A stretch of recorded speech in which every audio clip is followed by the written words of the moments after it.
They say knowledge is power, but what most don't realize is that applied psychology is the true key to controlling people's minds. Once you understand how human beings actually think and make decisions beneath their conscious awareness, you can exploit these tendencies to covertly influence them however you wish. The techniques I'll reveal open a Pandora's box of subtle coercion strategies. Use them wisely or don't use them at all. 1. The Benjamin Franklin effect. Get someone to do you a small favor, and they will irrationally feel compelled to like you more, simply because their brain struggles with the cognitive dissonance of doing a kind act for someone they dislike. Merely asking to borrow someone's pen briefly can bind them closer to you through self-justification. The key is making the favor small enough that they can't rationalize refusing it, but large enough to psychologically impact their perception of you. From holding the door open to asking them to quickly proofread something, any innocuous task will do as long as it creates that psychological tension of them putting effort into helping you when they're neutral or negative toward you. Their mind will adjust its opinion of you without them realizing it. 2. Love bombing. Showering someone with excessive affection, flattery, and intimacy rapidly can create a strong emotional bond and dependence before they have a chance to perceive any negativity in the relationship. This tactic is abused by cults and narcissists to entrap victims who then excuse subsequent mistreatment. The idea is to quintuple down on fake messages of how singularly special and amazing they are, how nobody has ever understood them like you do, how you two have a once-in-a-lifetime spiritual soul connection, how you've never felt these intense feelings of adoration before, how your life's purpose is to protect and nurture them unconditionally. Basically, you're hacking their brain's pair bonding mechanisms and abandonment fears to scramble their usual judgment of intimacy boundaries. The first few weeks of idealization create an addictive high they'll desperately crave keeping as the manipulation inevitably turns dark. 3. Fractionation. By periodically alternating between being cruel and kind to someone, you can induce an intense cycling of negative and positive emotions.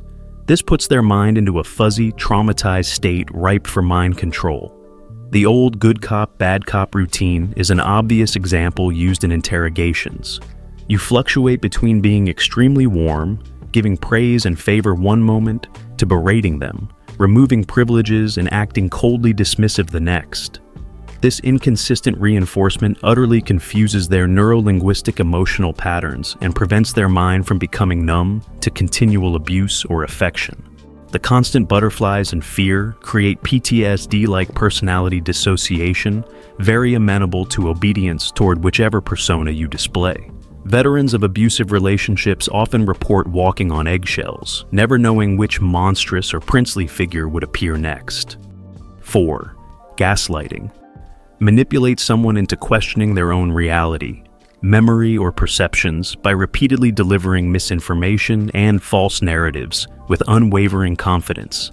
This can make them trust your version of events over what they themselves experience. The real goal is causing them to panic at the prospect of simply going insane or being unable to determine objective truth. You systematically make them second-guess even basic things like whether they left the lights on or not, what someone else said verbatim in a prior conversation, whether plans or agreements were made for a particular time. If they're simply misremembering incriminating events or details you gaslight about, the trick is remaining completely calm, unflappable, and dismissive any time they protest the manipulation, as if they're being paranoid or overly defensive. Over time, the victim's perception of objective reality shatters as they descend into confusion and utter dependence, trying to cling to you as the sole voice of reason. Many gaslighters achieve this using relatively innocuous lies, at first before gradually widening the breadth of mendacity over time. 5. Force teaming. Manufacture a fake obstacle, enemy, or threat that only you two are teamed up against. This artificial crisis mentality bonds people together intensely, despite there being no real cause for it. Commonly used in business team-building exercises, the key is identifying or fabricating some persecuting or conspiring group you can jointly rage against, systemic disadvantage or unfair policy only you two recognize, unfortunate bogeyman or situation you must overcome together. When correctly framed, you both get an oxytocin-fueled emotional high of us against the world camaraderie, despite the lack of an actual threat. This manufactured psychological platform lets you manipulatively dictate solutions or keep rebooting crises to implant yourself as their partner against false enemies. 6. Overloading. Overwhelm someone with excessive information, requests, responsibilities, or cognitive demands all at once. With their brain in fight or flight mode trying to keep up, they lose the ability to think critically and just obey your instructions instead. The brain can only handle so many concurrent tasks before shutting down into survival mode. Eventually hit them with such a potential gridlock of duties and considerations that their nervous system gets flooded trying to prioritize everything. At that saturation point, they reflexively focus on the most trivial or immediately accountability task for relief. You can then make that tiny item the new overwhelming priority domino, or, alternatively, inundate them with so much unimportant trivia and noise that they can't discern what merits their focus at all. Classic trick is burying important details you want overlooked inside dense documentation or lengthy emails to distract from it. With their prefrontal cortex frazzled, they default to simply obeying the most vocal and aggressive influence telling them what to do. 7. Door in the face. Open with an extremely generous request that you know they'll refuse. Then follow up with the real, more modest request you wanted all along. They'll feel relieved and compliant in comparison. Charities infamously use this by first suggesting an outrageous monthly donation. The idea is getting them to consider some audacious favor like donating $5,000 or more immediately, taking on a wildly difficult, tedious, or complex assignment, moving across the country for a risky life opportunity. After anchoring their mindset and dismissing that operant level of imposition, you immediately follow it up with the real favor you wanted, which now feels like a bargain compromise compared to the first ask. Psychologically, they already alleviated resistance once, so repeating it with smaller stakes feels far easier than the initial dismissal. Their sigh of relief at the downgrade primes compliance. 8. That's not all. After getting someone to commit to something, add on a long list of supplementary requests one after another without giving them any real choice to refuse the extras. It's an age-old sales technique. And I'll also throw in X, Y, and Z for free. You essentially attach a chain of additional conditions after they already agreed to the original deal, when it's impolite to back out. Done properly, the cumulative weight of add-ons grows exponentially, while the target's ability to reject reasonably shrinks with each new tiny obligation. Before they know it, they find themselves in an all-consuming situation they foolishly assented to piecemeal due to awkward social pressures. No salesman would ever bluntly pitch you on all the nickel and dime extras beforehand. They first get your commitment, then gaslight you into thinking you always wanted those tantalizing bonuses for free. Warranty coverage, loyalty points, subscription add-ons, etc. By the time you realize the depth of what you signed up for, it's too late to back out without burning the bridge completely. 9. False incentives. Promise enticing benefits that never actually come or were never really attainable at all. The illusion of a great offer or reward gets people locked into bad deals or situations they mistakenly value based on imaginary upside. You can either 1. Overtly dangle fake carrots like, "We'll throw in a free vacation bonus for signing up today," despite lacking any vacation to deliver. 2. Keep the bait implied by omitting crucial details about qualifications, deadlines, or technicalities that prevent it. Either way, you create a compelling goal-oriented motivation with the excitement of prospecting for that illusory pot of gold. Only after shackling them to the treadmill do you reveal how the promised valuables corrode into hollow, unattainable mirages bent to your interests. Nobody rejects a gambit coded as golden opportunities. 10. Foot in the door. Start with an extremely small request that seems so trivial there's no reason for someone to refuse. Then slowly escalate your demands over time as they're already mentally committed to the process. This is how corrupt organizations and abusive relationships gradually draw people in. The initial ask is negligible, like helping move a couch for 10 minutes, completing a short survey, doing a favor just this one time. But once that small commitment is made, it creates a dangerous judgment heuristic that you have conceded authority to this person group in some domain. Each successive request builds bigger and bigger, but your brain struggles to pinpoint when exactly you pass the point of reasonable obligation. You fixate on the very first triviality rather than realizing how exponential the mission crept. Suddenly you find yourself smuggling drugs or joining a sex cult, having justified every stepladder demand as still sort of in line with where this began. 11. Feigning urgency. Create artificial time constraints and emergency pretexts to bypass rational skepticism.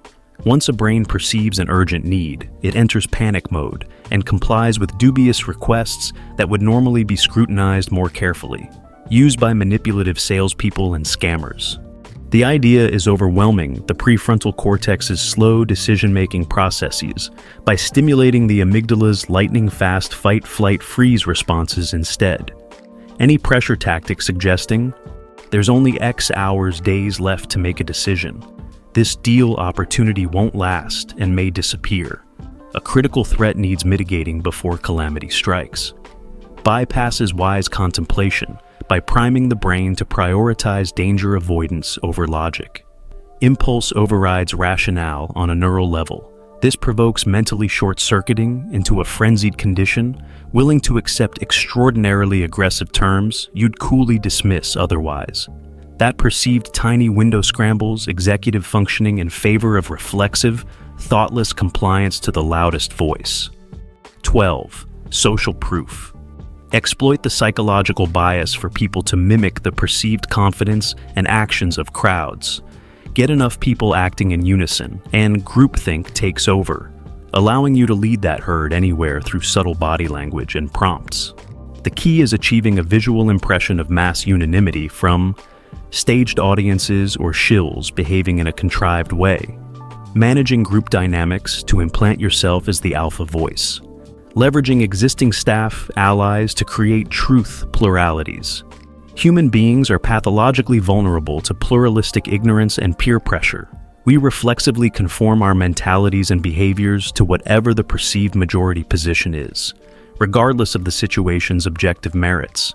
This unconscious heuristic overrides rationality as we mimic the energy and emotions of prominent players to avoid standing out as a target or weirdo. With some theatrical choreography to dictate the perceived group norms, you become the puppet master, steering the flock's self-reinforcing currents wherever benefits you. 13. Reciprocity. Get someone to accept a small favor from you, even if they didn't ask for it. This manipulates their unconscious pressure to reciprocate, making them far more likely to agree to future requests from you to avoid feeling guilt and indebtedness. The human brain is hardwired with this reciprocity principle of feeling obliged to repay gifts, help or disclosures in kind, perceiving any imbalance or violation of this balance as immoral. So, by generously giving someone something up front, you plant deep psychological indebtedness they'll feel compelled to rectify. It can be as simple as buying someone an inexpensive drink, loaning them a trivial belonging like a pen, doing them an unsolicited minor favor. At first, accepting this negligible gratuity seems innocuous, but now, your victim's psyche instinctively codes them as being in an indebted position to you they must discharge by agreeing to reasonable future requests, no matter how inappropriate. The trap is baited. 14. Fearmongering. Invoke exaggerated threats and fearful narratives to activate survival mentalities. With anxiety heightened, the subconscious brain operates primarily from the primitive amygdala rather than logical thought. In this state, people become suggestible and compliant to any authority figure claiming to offer security. The key is splicing isolated incidents into looming pattern narratives, amplifying statistical improbabilities into credible nightmares, dramatizing and sensationalizing with ominous rhetoric, personalizing abstract dangers as clear and present harms. Stimulating the amygdala to fixate on threats catalyzes the brain's fight-flight-freeze mechanisms. In this compromised state, the subconscious tries averting negatives rather than pursuing positives. People crave simplistic solutions and assurances to allay these provoked panic signals, even from dubious sources. This irrationality opens susceptibility to demagoguery and extreme agendas if you can frame your interests as the antidote to their amplified fears. 15. Love deprivation. Systematically denying affection, approval, or emotional intimacy creates an addictive craving for these psychological rewards. This makes someone increasingly prioritize pleasing you as their sole source to relieve their deprivation. The brain actually codes consistent emotional bonding as a biochemical addiction, not unlike hunger or thirst. By love-bombing someone up front with idealization, you induce them to synthesize potent neurochemical pathways, reinforcing those reward sensations. Then you can abuse intermittent reinforcement by depriving those emotional hits unpredictably going forward. This trains them to desperately chase your temporary reapprovals, like a gambler hitting jackpot after going ruthlessly dry for stretches. Make them perpetual beggars of your benevolence and create codependency. Over time, their standards for affirmation plummet, as their very identity revolves around appeasing you through trauma bonding. You become their singular salvation from psychological starvation. This cycle of craving your love, respect, and fearing new deprivations makes them excessively compliant while corroding their ego boundaries. 16. Gauntlet. Continually shift the goalposts with each incremental demand or request being the very last one needed, just this once. Once compliance momentum kicks in, someone's boundaries get easier to violate without resistance. Abusers utilize this extensively. The script is: 1. Make initially reasonable request. 2. Thank them and act like you're fully satisfied. 3. Then add one final extra favor that's incrementally bigger. 4. Reassure them that's absolutely everything this time. 5. Lather, rinse, repeat with larger asks until improbable requests seem expected. You essentially treat their compliance as a sunk cost that's already been paid up front. By never being completely satisfied, the target's conscience gets fatigued, arguing with a hypothetical finish line of obligations, always retreating one step ahead of them. The cycle of saying yes creates a psychological inertia where defaulting to no feels unreasonable or rude since you've established a pattern of civic helpfulness. Inch by relentless inch, you push the boundaries until targets ultimately comply with outrageous things they'd adamantly refuse if encountered in isolation. 17. Denigration. Applying frequent insults, belittlement, and shame decreases someone's self-esteem to make them more susceptible to your control and approval. Deeply internalized negative self-perception bypasses surface willpower. The key is relentlessly. Mocking their shortcomings, flaws, and failures as acute personal deficiencies, deriding their values, intelligence, and appearances as worthless, implying they're inherently unlovable or undeserving without you, upholding unobtainable judgmental beauty status standards. With time, this erodes their psychological equity until they toxically crave your affirmation and acceptance, no matter how abusive you are. You plant mental malware programming their psyche to obsess over your demeaning voice as gospel, even when logically baseless.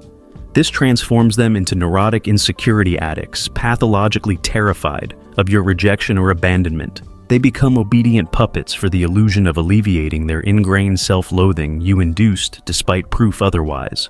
Your criticisms colonize their inner monologue on a loop. 18. Domination Rituals.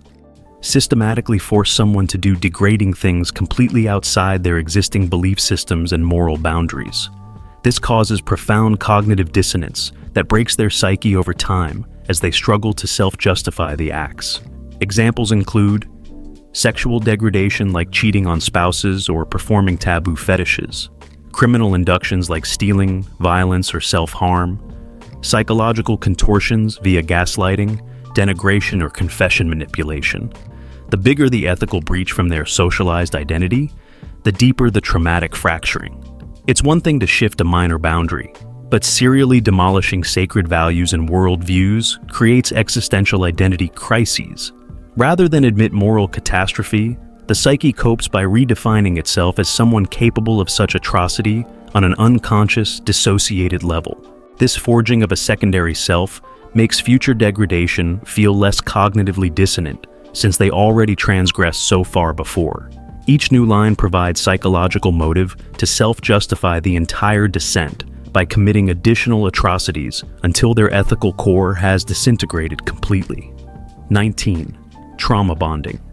Cyclically subjecting someone to harrowing experiences punctuated by temporary relief creates the same intense attachment found in hostage situations. Known as the Stockholm Syndrome, this inexplicably bonds victims to their abusers and tormentors. The formula is 1. Love bombing and idealization in the beginning. 2. Followed by cycles of escalating denigration, fear, and cruelty. 3. Temporarily relieving the fear with intermittent kindness afterwards. Over time, this associates you with being the sole source of safety after terrorizing them. Their conscious mind knows the abuse is wrong, but their traumatized psychology become addicted to you as the lesser of two evils. A perverted, conditioned attachment arises where weathering mistreatment seems less stressful than recovering self-esteem and leaving. Despite the madness, your manipulative dynamic persists by design because you hold all the emotional hostaging contingencies. 20. Dehumanization. Repeatedly belittle, objectify, and make someone feel invisible and worthless as a human being over time. This strips away their independent sense of self-respect and identity until they dissociate into a numb, depleted blank slate devoid of will. Tactics include denial of individuality and reducing them to stereotypes, forced deprivation of privacy, possessions, and personal control, convincing them their emotions, perspectives, and existence are unimportant, preventing normal life activities, routines, and human dignities. With all anchors to stable self-actualization severed, tunnel vision sets in, reducing them to helpless object permanence for you to decree their purpose. No healthy independence of thought or questioning chains them down as their personality and ego boundaries become nebulously intangible.